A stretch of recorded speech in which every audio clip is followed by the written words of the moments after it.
So hi everyone, welcome back to my channel. My name is Yas. So in this video हम SQL language के बारे में और जानेंगे. So let's decode the future. ये previous video में हमने सेलेक्ट कीवर्ड के बारे में जाना था जो सिंपली हमें आउटपुट देता था. जो भी हमने उसमें कंडीशन दी है या फिर जो भी हमने उसमें क्वेरी दी है उसको हमें आउटपुट में देता था. तो आज हम क्या कर देंगे, जैसे कि मैंने आपको बताया था, ये सब जो है डेटाबेसेस है. ये सब डेटाबेस है. इसमें मैं क्लिक करता हूँ तो यहाँ टेबल्स आती हैं. टेबल्स क्या होता है? Relational database. मैं इसमें करूँगा तो यहाँ पर देख सकते हैं ये इतनी सारी टेबल्स हैं. टेबल्स के अंदर ये सब कुछ है.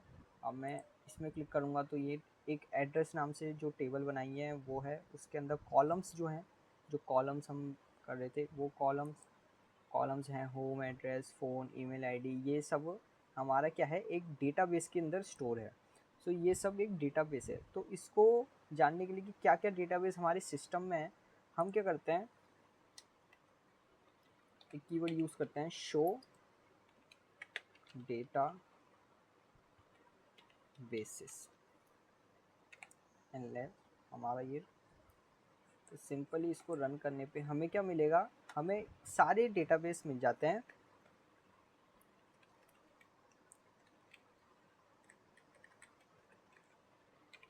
ये क्या करता है, शोज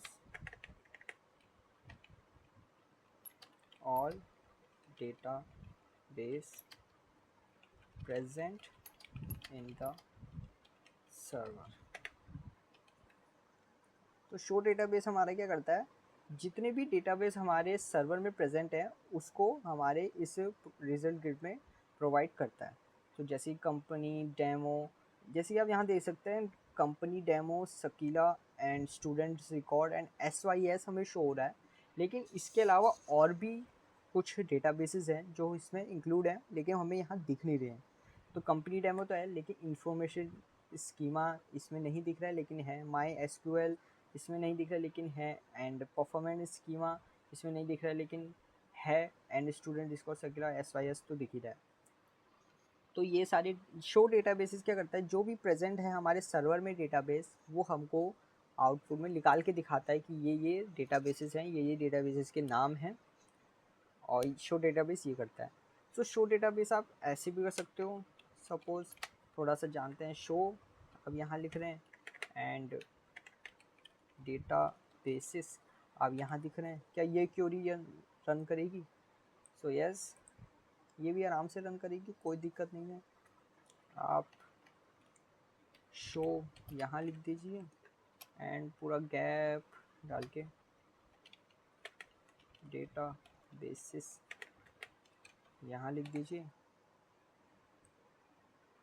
ये क्वेरी भी आराम से रन करेगी. वैसे ये कोई है नहीं, बस ऐसे ही जानने के लिए, करने के लिए हमने इसको रन किया. सो शो डेटाबेस तो हमारा सिंपली यूज़ होता है दिखाने के लिए कि कितने डेटाबेस प्रेजेंट हैं हमारे सर्वर में. तो सपोज अब हमें बनाने हैं database. What we have to do if you want to make database. So हम इसमें कीवर्ड यूज़ करते हैं क्रिएट डेटाबेस करके. सो उसके बारे में जानते हैं. तो सिंपली क्रिएट डेटाबेस में हम क्या करेंगे, सिंपली लिखेंगे क्रिएट डेटाबेस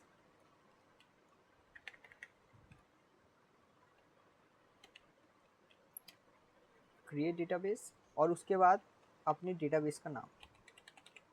सपोज मैं एम्प्लॉय नाम से कोई डेटाबेस बना रहा हूँ एंड देन बन. अब ये हमारा क्या करेगा, क्रिएट करेगा डेटाबेस. जो हमने यहाँ पर इसका सिंटेक्स मैंने नहीं कराया, सॉरी फॉर दैट. मैं यहाँ पर सिंटेक्स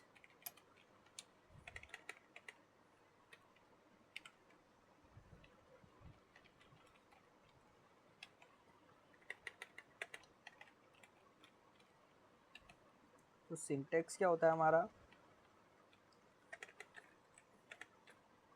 क्रिएट डेटाबेस और यहाँ पर आपके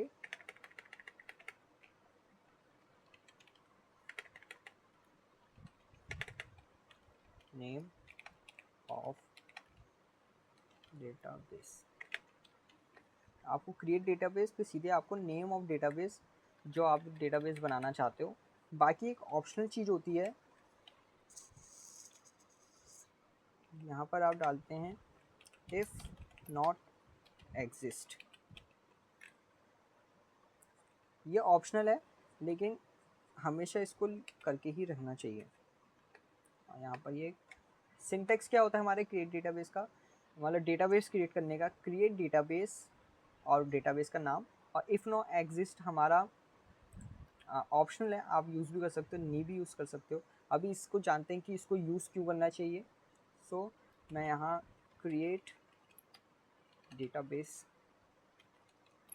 इफ़ नॉट एग्जिस्ट करता हूँ, और यहाँ पर मैं क्या करता हूँ, जैसे कि आप देख सकते हैं यहाँ पर कंपनी नाम से हमने एक डेटाबेस बनाया है, मैं इसी को वापस बनाने की कोशिश करता हूँ, कंपनी एंड देन वन, एंड मैं अब इस क्वेरी को रन करता हूँ। तो सिंपली हमारा यहाँ एरर नहीं आया है, यहाँ हमें वार्निंग दी है कि भैया ये डेटाबेस एग्जिस्ट करता है तो आप इसको नहीं बना सकते। और इफ़ मैं यहाँ पर इफ़ नॉट एग्जिस्ट यूज़ नहीं करता और इसको रन कर रहा हूँ तो हमारा एरर आ रहा है, यहाँ पर हमारा आ रहा है error code create database complete database exist. और उस वक्त हमारा ये एरर नहीं आया था, हमें वार्निंग आ रही थी कि ये डेटाबेस एग्जिस्ट करता है तो आप इसको वापस क्रिएट नहीं कर सकते।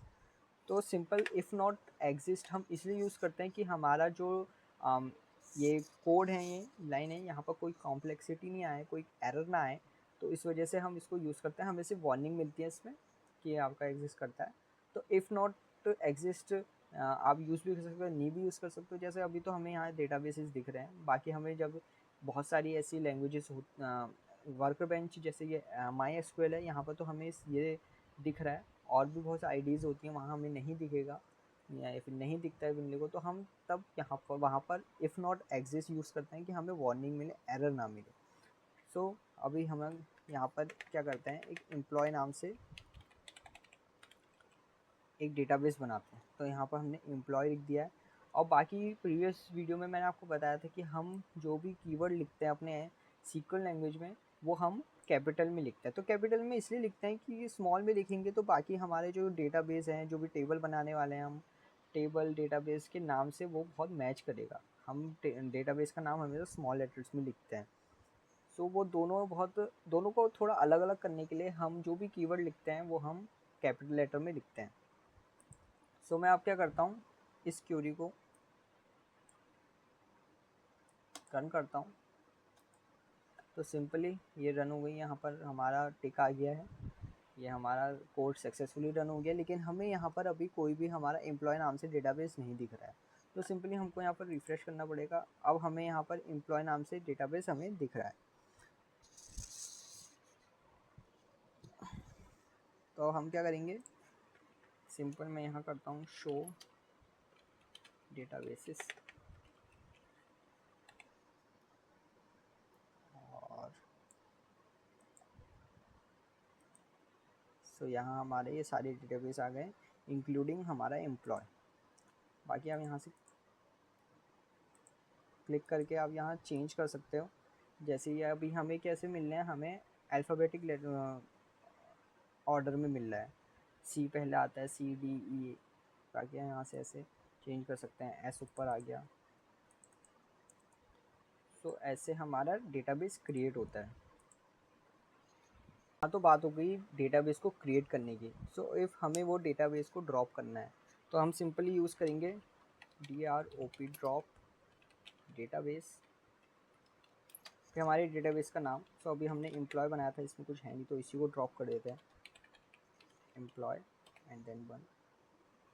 अब हम इसको रन करेंगे तो सिंपली आप देख सकते हैं हमारा सक्सेसफुली कोड रन हो गया और यहाँ से हमारा एम्प्लॉय ड्रॉप हो गया है। तो ऐसे आप यहाँ पर सिंपल यूज़ करते हो। अब मैं सपोज़ मैं यहाँ पर इसको वापस रन करता हूँ, क्रिएट डेटाबेस, रिफ्रेश किया, हमारा एम्प्लॉय आ गया। मैं वापस इसको ड्रॉप करता हूँ, हमारा ड्रॉप हो गया।